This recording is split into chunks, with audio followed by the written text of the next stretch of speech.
Estamos aqui no final de 2025 e você e eu, todos nós fazemos parte do maior experimento global da história da humanidade. Nesse exato momento, as maiores empresas do planeta estão investindo bilhões com a ajuda de neurocientistas, psicólogos, os melhores profissionais do Vale do Silício, tentando descobrir e entender como fazer você ficar mais um segundo olhando para a tela do celular. A gente vive uma epidemia de atenção, uma sociedade com atenção fragmentada, com uma inteligência emocional ruída, e muito disso é consequência da nossa cultura de consumo de redes sociais.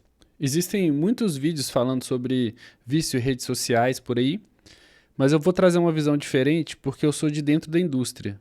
Então, me apresentando, meu nome é André, eu sou designer de produtos digitais, mais precisamente gerente de design, numa das maiores fintechs do Brasil, e meu time é responsável por gerar engajamento dos nossos clientes no nosso aplicativo. Então, eu tenho propriedade para falar desse assunto da ótica de quem trabalha na área, e eu vou basear esse vídeo muito nesse livro aqui, que é o Hooked, do Nir Eyal, que é um cientista behaviorista lá do Vale do Silício, e ele traz um modelo que é bastante difundido, né, nessas empresas de tecnologia para criar produtos formadores de hábito. O intuito aqui é apresentar o modelo que as empresas usam como um ferramental de defesa para a gente conseguir se proteger, né? A gente ter um pouco mais de consciência do que está acontecendo quando a gente está usando internet, quando a gente está usando telas e a gente está muito tempo olhando para a rede social sem raciocinar o que está acontecendo ali, sem ter um ponto de observação que nos faça refletir e dar um passo para trás. E aí, para ficar mais didático, eu vou dividir o vídeo em 3 etapas. Primeiro, a gente precisa entender melhor o conceito de hábito e como que a estrutura do cérebro opera em relação à dopamina e vícios, né, e como que isso funciona. Depois eu vou entrar de forma bem simplificada no modelo que essas empresas usam de base, e aí depois a gente entra no assunto mais focado em redes sociais e trazer alguns artifícios para a gente se proteger e observar melhor os nossos comportamentos compulsivos e cuidar um pouco melhor da nossa saúde mental. Porque o jogo é desleal, são centenas de bilhões de dólares investidos por muitos anos contra o seu cérebro. Então vamos aqui para o nosso primeiro tópico para a gente classificar o hábito, e é importante a gente entender que neurobiologicamente um hábito, um vício ou uma compulsão, eles são idênticos. Para o cérebro não faz diferença. A única diferença é que o hábito é um vício funcional e o vício é um hábito disfuncional, que vai te gerar problemas. E aí, para a gente entender como que os hábitos vícios são formados, é preciso entender rapidamente como que é o ciclo de dopamina no cérebro. A dopamina, que é um neurotransmissor responsável por nos dar motivação. A gente tem produções altas de dopamina na antecipação de uma recompensa. Então, rapidamente, para a gente entender como que um hábito é formado, primeiro a gente precisa entender o contexto da neuroplasticidade, que é saber que o nosso cérebro ele se molda mediante a repetição das nossas experiências. Eu não vou entrar no detalhe nesse assunto, eu tenho um outro vídeo sobre aprendizagem que eu fiz, que eu falo com mais detalhes sobre esse processo. Então é bem importante a gente assimilar que a dopamina ela está mais relacionada à expectativa da recompensa do que ao prazer em si. Ela dá um pouco de prazer para o cérebro, mas existem outros circuitos de prazer que acontecem quando a gente completa uma atividade e a nossa expectativa é atendida. Mas o pico de dopamina ele é liberado na antecipação da recompensa. Isso é chave porque isso é a base do mecanismo que essas empresas utilizam. E aí, dando uma atenção maior sobre o tema vício, existem vícios em comportamentos e existem vícios em substâncias. O vício em substância ele é muito agressivo porque o nosso sistema de dopamina ele funciona como uma balança, ele tem compensações. Então, várias atividades que a gente realiza no dia a dia, um passeio na rua, quando o nosso cérebro ele vê formas geométricas, vê elementos da natureza, ele interage com coisas naturais. Tudo isso libera dopamina em pequenas doses. A gente tem uma regulação de dopamina ideal para a gente ser funcional na vida. E quando a gente coloca dopamina exógena, a gente coloca dopamina de uma substância externa, seja álcool, seja nicotina, cocaína, o que for, a gente tem uma quantidade de dopamina sobrenatural no cérebro, muito acima do que a balança do cérebro ela comporta. Então, por isso que geralmente quando as pessoas usam drogas, substâncias, depois tem um rebote e elas ficam deprimidas por um tempo até a balança se nivelar. Mas existe um outro problema mais grave, que é o cérebro visitar um espaço, um ambiente de dopamina muito forte que ele não visitou antes. E aí, quando a pessoa viciada ela tem uma frequência de uso alta e vai jorrando dopamina para dentro do cérebro de forma artificial, o cérebro ele opera através de um processo que a neurociência chama de downregulation. A Nora Volkow, que é uma pesquisadora que trouxe esse ponto de vista, que ela fez experimentos com usuários de cocaína crônicos, ela percebeu que eles tinham uma redução no número de receptores dopaminérgicos, porque tinha tanta dopamina no cérebro que o cérebro entendia aquilo como um afogamento, e aí alguns dos receptores dopaminérgicos do neurônio, eles entram para dentro, eles escondem. Então, o que acontece com o vício? O cérebro ele fica menos sensível à dopamina por causa do excesso. E aí, quando a pessoa vai para um estado normal, que passear, um jantar com a família, assistir um filme, que são coisas que liberam dopamina em uma quantidade menor, elas passam a se tornar tediosas, porque o cérebro dele tem menos receptor e ele é acostumado com um volume altíssimo de dopamina. Então a pessoa começa a ficar apática, e aí esse delta da falta de dopamina com o tanto de dopamina que a pessoa é acostumada, cria o que a neurociência chama de craving, né? Que é esse sentimento de estar buscando, de caçar muito, de ficar agoniado por não ter a substância, e aí a pessoa começa a buscar e isso cria no cérebro um afunilamento, né? Então a pessoa que é extremamente viciada, o cérebro dela só pensa naquilo até ela conseguir a substância. Além de tudo, o excesso de dopamina, ela enfraquece o neocórtex, que é uma região do cérebro responsável pelo controle e a retenção de comportamentos compulsivos. Então você já viu a bola de neve, é um cérebro que tem menos receptores, acostumado com um ambiente dopaminérgico muito forte, com um neocórtex mais fraco, que ele não consegue refrear comportamentos. Estou trazendo esse exemplo de vício em substância para a gente ilustrar o que acontece com o cérebro com excesso de dopamina. Porque quando a gente vai para comportamento, a gente tem um efeito similar, mas em proporções bem reduzidas. E aí o problema é porque com o vício em redes sociais, como o efeito é reduzido, a gente acaba não percebendo tanto o impacto. Porque uma pessoa que passa uma noite inteira cheirando pó, ela vai ficar uma semana na merda. A pessoa que usa cigarro, por exemplo, o dano que o cigarro causa, ele é pequeno e imperceptível a curto prazo. Então a pessoa fica muito tempo utilizando até conseguir perceber o dano. E com a rede social mais sutil ainda. Então a gente não consegue perceber as relações de que alguns prejuízos cognitivos, alguns prejuízos psicossociais que a gente tem, eles estão relacionados a esse uso compulsivo de redes sociais. Então, grava essas informações que nós vamos montar um quebra-cabeça com elas daqui a pouco e vamos entrar agora no universo do Vale do Silício. Para a gente falar desse assunto, a gente vai usar um modelo de mercado, existem outros. Nós vamos trabalhar com um modelo de gancho, que é um modelo circular que se retroalimenta, que tem 4 etapas. A primeira etapa é um gatilho, um sinal para a gente agir. O segundo é a ação em si, então é a nossa atividade em resposta ao gatilho. O terceiro é uma recompensa variável, muito importante, guarda essa palavra variável, nós vamos aprofundar nela também.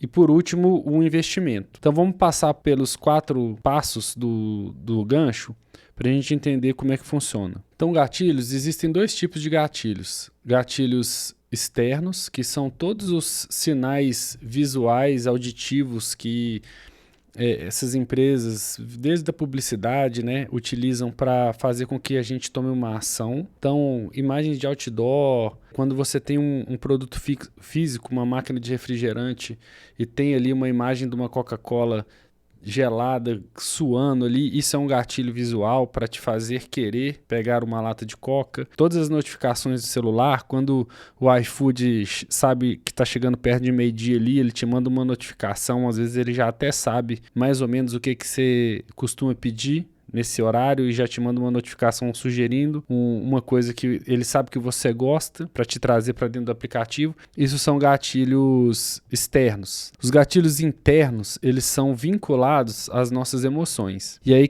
que começa a ratoeira dessas instituições de rede social, que elas passam a explorar as nossas emoções negativas. Então elas passam a vincular sensações de solidão, de tédio, de aceitação social, na verdade é o contrário, né? É o sentimento de não aceitação social com o uso da ferramenta.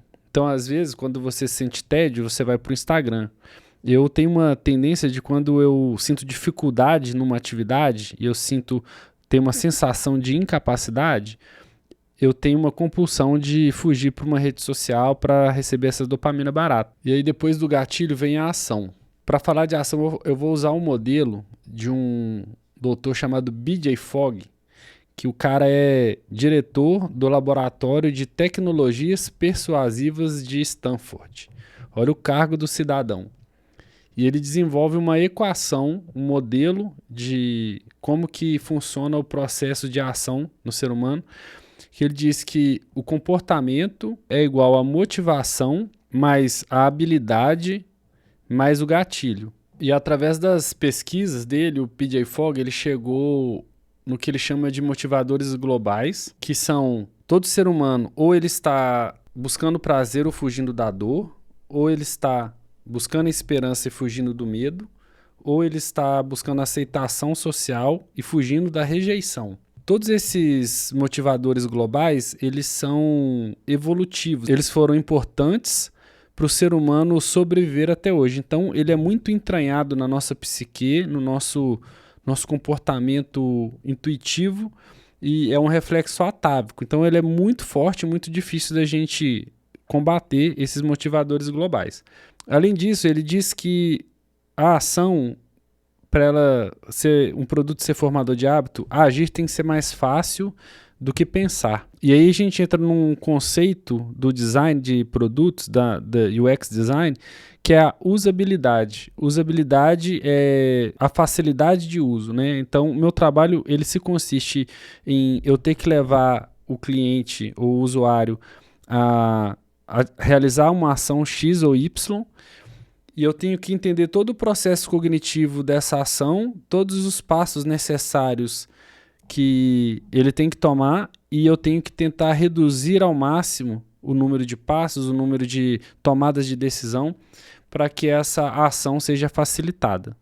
Isso é o trabalho de usabilidade. E aí a gente tem um exemplo bem sombrio de como que a usabilidade ela é aplicada de forma nociva com os cassinos online, com as casas de aposta. Usando um exemplo rápido aqui, o apostador antigo, ele tinha que sair de casa, ir no banco ou pegar um dinheiro emprestado com um agiota.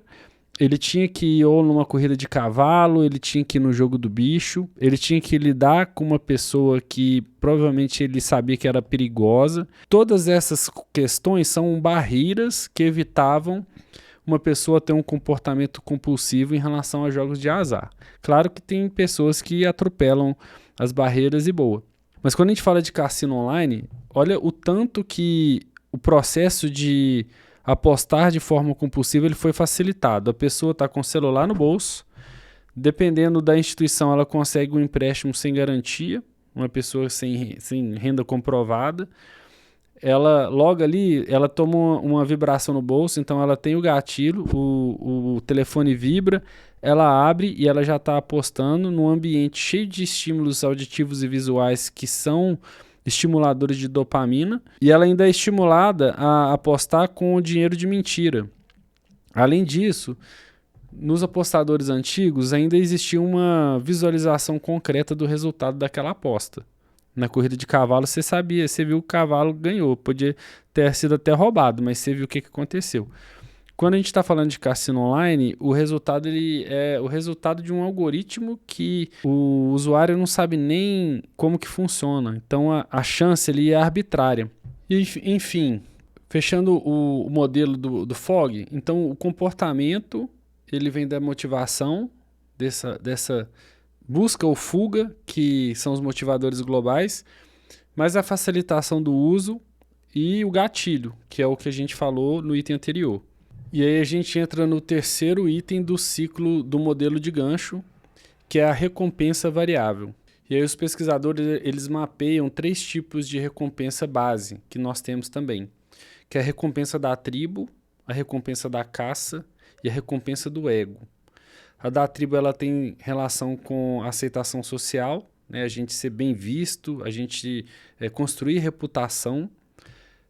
A da caça tem a ver com conquista, então pode ser a gente ter aquisição financeira, a gente buscar algo que vai nos recompensar financeiramente, aquisição de número de seguidores, né?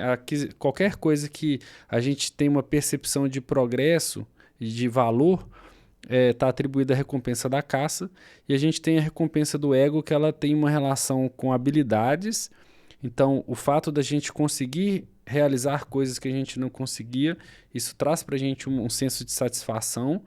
E também o ego relacionado à tribo também, que é a gente se ver de forma positiva através do olhar do outro. Então, olha como que esse arcabouço, essa arquitetura psicológica, elas corroboram com tudo que as redes sociais trabalham, né? Como que elas atuam em todas essas recompensas ao mesmo tempo. E aí, na década de 50, um pesquisador que chama B.F. Skinner, ele ainda descobriu uma questão que é o estímulo que causa maior pico de dopamina no ser humano e, consequentemente, mais potencial de vício, é a recompensa variável. Né? Como a gente falou lá atrás, a dopamina ela é disparada na expectativa de uma recompensa. E aí ele fez um teste com ratinhos lá, que quando ele dava a recompensa de forma consistente, toda vez que o rato realizava a ação, ele dava a dopamina, houve um processo de habituação, igual acontece com o viciado em cocaína, que o interesse do rato ele vai diminuindo, porque ele já sabe o resultado. Olha que doideira. Então a dopamina, foi aí que eles descobriram que a dopamina não está tão relacionada ao prazer e sim com a motivação. Quando a recompensa ela era aleatória e o rato não sabia o resultado, ele sempre tinha picos de dopamina maiores antes da ação. E aí quando ele agia e o resultado era positivo, o pico ia lá em cima e depois ele abaixava. Mas essa dinâmica de não saber é o que causa maior compulsão. E aí, quando a gente usa exemplos do nosso mundo moderno, a gente volta para a rede social, por exemplo, o feed infinito, o fato de você postar uma foto e não saber quem vai ver, quem vai curtir. Então, isso tudo está indo explorando essa característica psicológica da gente buscar por recompensa variável, atribuído à recompensa da tribo, atribuído à recompensa da caça, principalmente quem tem um negócio relacionado à rede social. E o cassino não precisa de usar o exemplo novamente, né? Vocês conseguem conectar aí essa treta toda aí com a realidade dos cassinos online, que hoje é o sistema digital mais perverso que existe, são as redes de cassino online. Então é algo que é inaceitável, um influencer que promove isso é criminoso. Isso ainda é colocado na mão de uma parcela da população que tem baixo baixa educação e baixo preparo para refrear comportamentos complexos. E aí, beleza, nós passamos pelo gatilho, pela ação, pela recompensa variável, e a última etapa do ciclo do gancho é o investimento, que é armazenamento de valor.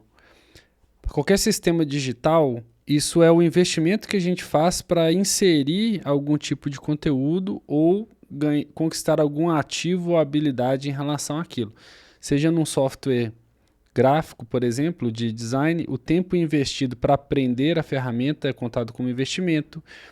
Em redes sociais, a gente inserir conteúdo, né, gerar texto, foto, vídeo, a gente adquirir um ativo que é começar a criar uma base de seguidores. Então, quanto mais seguidores a gente tem, maior aumenta a retenção. E aí, toda essa questão do investimento, ela existe para aumentar a nossa permanência ali. E aí, esse ciclo de formação de hábito, o objetivo dessas empresas é fazer com que você repita até que os gatilhos externos se tornam gatilhos internos. Né? No caso do iFood lá, ele não precisa de te mandar a notificação meio-dia. Da meio-dia você já sente vontade de buscar a experiência ali. E assim como o usuário de cocaína, que no começo, quando ele começa a utilizar, ele tem uma euforia e o efeito rebote menor, e com o passar do tempo o cérebro dele vai habituando e ele vai precisando de um maior volume de dopamina, de cocaína, para aumentar o volume de dopamina, porque o mesmo volume anterior não atinge o mesmo resultado. Isso acontece com as redes sociais também, né? Com qualquer estímulo repetitivo e compulsivo. E aí o que acontece? A gente precisa de cada vez mais e o nosso estoque de dopamina ele é limitado. E aí qual que é a grande questão? Qual que é o grande problema? A gente gasta a nossa dopamina através de redes sociais, que a gente fica ali buscando um monte de estímulo. Isso gera uma síndrome amotivacional e a gente perde energia, a gente perde motivação para realizar as coisas que não são caras na vida, as coisas que são importantes. A gente fica exausto, né? Muita gente aí tem uma consequência de burnout, mas é muito mais por um consumo excessivo de rede social e por uma falta de organização de tempo do que por excesso de trabalho. É uma má gestão da própria mente. Outra coisa que tem acontecido com bastante frequência, você que trabalha em uma empresa aí, o tanto de gente com TDAH que tem. Mas o TDAH ele tem uma prevalência na sociedade, o TDAH como causa biológica, de 3% da sociedade. Olha o tanto de gente que fala que tem TDAH. Na verdade, as pessoas estão com sintomas similares ao TDAH. Não existe uma falta de dopamina natural, que ela precisa de compensar com uma Ritalina, com o Venvance, mas ela gasta a dopamina dela toda de forma errada, e aí falta. E aí ela tem o sintoma. E aí ela trata com medicamento que ela não precisa. E aí isso vai gerando epidemias, né? Epidemias e epidemias. Aí a pessoa toma um estimulante, não consegue dormir, precisa de um remédio para dormir. Aí na hora que acorda, tem o sistema de dopamina todo bichado, precisa de tomar um medicamento. Isso é sério, isso é um caso bem complicado da nossa geração e isso atinge com um maior grau de risco as pessoas a partir da geração Z. Eu sou da geração Y, sou millennial. Quando a gente começou a ser estimulado com esse volume de estímulos de dopamina, mais ou menos em 2010, a minha geração ela já estava com o cérebro formado, né, o córtex formado. Quando a gente vai olhar para as pessoas que eram adolescentes em 2010 e daí para frente, elas cresceram com esse estímulo numa fase que o cérebro ele é muito mais plástico. O adolescente ele ainda não tem o neocórtex, que é essa parte de refreamento de comportamento formado. Ele está num momento de criação da própria identidade e necessidade de validação social muito maior do que um adulto maduro, e ele está exposto a esse ambiente. Então, assim, é catastrófico, né? Se a gente for olhar os dados de doenças mentais em jovens e adolescentes a partir ali da década de 2010, o aumento foi exponencial por causa dessa vida movida a estímulos baratos. E aí, só trazendo alguns dados aqui sobre o uso de smartphone na geração Z, olha que bizarro. Mais da metade dos adolescentes brasileiros, mais de 56%, admitem ser dependentes de smartphone. A média de uso nessa faixa, são pessoas nascidas depois de 95, é de aproximadamente 8 horas por dia. Então a pessoa fica ali 8 horas com a tela ligada. E tem uma pesquisadora que chama Jean Twenge, que ela é uma pesquisadora de depressão em adolescentes nos Estados Unidos. E ela observou que após a primeira hora, todas as horas consecutivas, elas aumentam gradualmente alguns sintomas, que são menor curiosidade, menor autocontrole, maior dificuldade de fazer amigos e menor estabilidade emocional. E muitas pessoas jovens com um padrão de comportamento irritadiço, as pessoas têm pouca paciência e elas têm pouco interesse em coisas banais, em coisas comuns, né? E aí, para fechar aqui esse arcabouço dos problemas, é importante a gente refletir, indo para um viés mais filosófico, que a nossa vida, o nosso valor de vida, o que a gente tem de métrica de vida, só pode ser medido pelo tempo, nosso tempo de vida, né? E o nosso tempo, o tempo interno, o tempo psicológico, ele é relativo ao que nós damos atenção. Igual eu falei lá atrás, quando a gente usa algo de graça, a gente quer o produto, e esses produtos viciantes, eles estão vendendo a nossa atenção.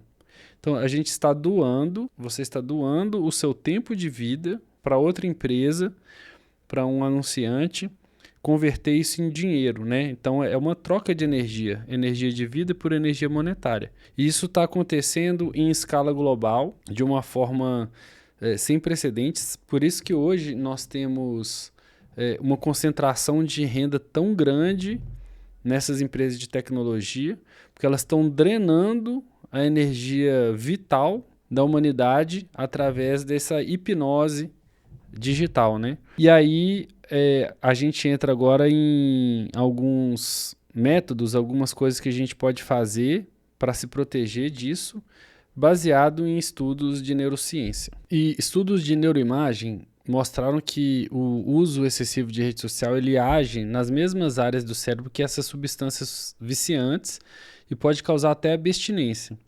Então, o primeiro passo é admitir que você tem um comportamento disfuncional com a rede social. Isso eu admito direto. Direto eu tenho que tomar alguma atitude drástica, porque está me drenando muito tempo e energia. E mesmo que o uso descompromissado está te expondo ao mecanismo de manipulação mais sofisticado já criado pela humanidade. Então não existe almoço grátis. Então é importante ter essa humildade, essa maturidade de reconhecer o uso negativo. Outra coisa é designar um uso específico para a rede social. Né? Não ficar lá arbitrariamente, entrar para falar com uma pessoa específica, entrar para ver um tipo de notícia específica, executar e sair, entrar para estudar algum assunto político, entra e sai. Outro ponto importante que eu já fiz algumas vezes e funciona é o jejum de 30 dias. 30 dias é o tempo mínimo necessário para desvincular do hábito. É bem esquisito que na primeira semana a gente fica mais fica compulsivo, tem hora que eu destravo o celular e vejo que que não tem rede social, eu vou lá e travo ele de novo, destravo ele à toa. E aí depois isso vai se diluindo. E aí depois que volta, é uma janela para criar algumas regras importantes, porque com o tempo o hábito vai retomando. Então é importante ter uma vigilância depois que volta desse jejum, criar algumas regras. Uma das regras interessantes é criar uma área na sua casa livre de tecnologia. Por exemplo, dentro do seu quarto, o telefone não entra. Se precisar, arruma um despertador, coloca qualquer coisa que você precise de ter dentro do quarto que hoje você resolve com o telefone e deixa o telefone do lado de fora.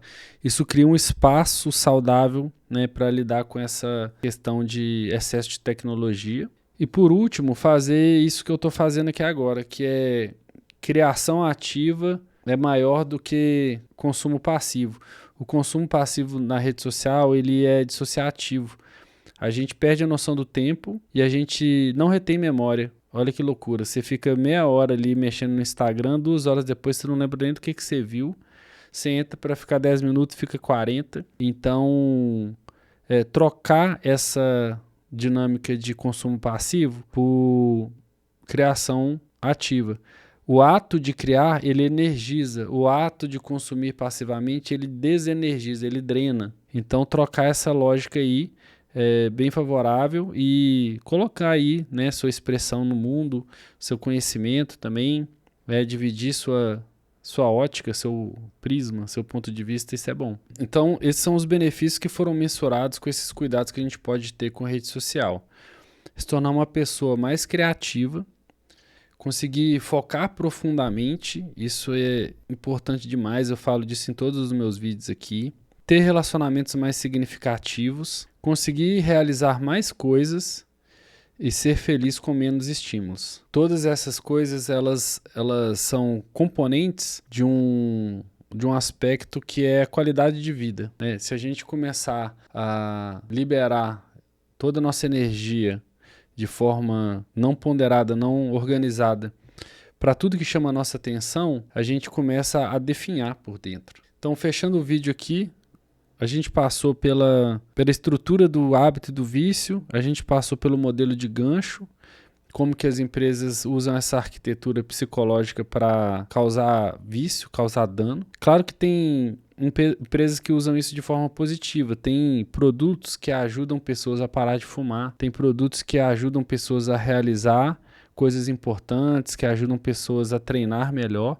Aqui eu foquei no aspecto negativo da rede social, mas é para mostrar esse traço, né, como que existe ciência por trás dessa situação complexa que a gente está vivendo. E aí passamos um pouco pelas redes sociais, pelos critérios das redes sociais ali, e pensamos em alguns mecanismos para a gente se proteger e ter um pouco mais de saúde mental, né? Terceiro vídeo do canal, tá entregue. Mais um vídeo que ficou maior do que eu esperava. Preciso melhorar a minha capacidade de roteirizar.